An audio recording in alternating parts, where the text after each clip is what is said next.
Now, this next picture, again, Mercury News related, shows a, a couple of maybe late teens, a guy and a gal, in the back of a station wagon selling newspapers. Well, we called people like this hawkers when we had them at one time in my time at the paper. And anyway, but that's not why that I talk about this.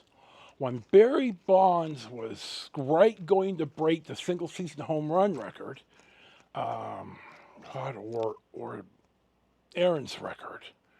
God, I can't remember which one now. But it happened at Candlestick in San Francisco. Now, 2 or 3 days prior to this, we had printed up a bunch of souvenir, three, four, five, God knows how many thousand papers just talking about this Barry Bonds event.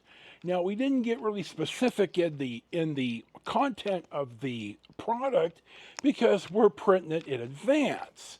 But we could shuck and jive enough to where the plan was when it looked like it was going to happen that my supervisors were all going to, two or three or four of them were going to get into, somehow they were going to get the Candlestick with the step van, with the product, and they were going to pass it. They're wearing like a Mercury News hat and nonsense like that.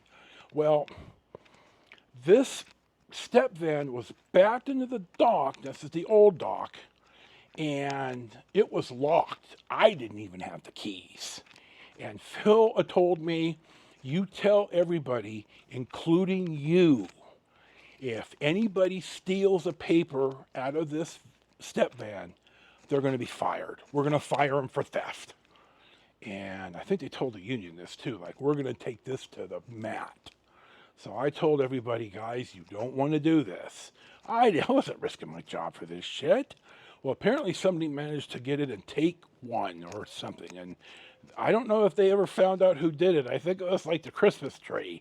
They were on a hell's half mission to find out who, and they never did find out who. But anyway, apparently a bunch of them drove up, Bonds either hits the homer or, whatever homer it is, and they passed this nonsense out. But I remember this. It was a really big deal. So that's this part of the Vigent.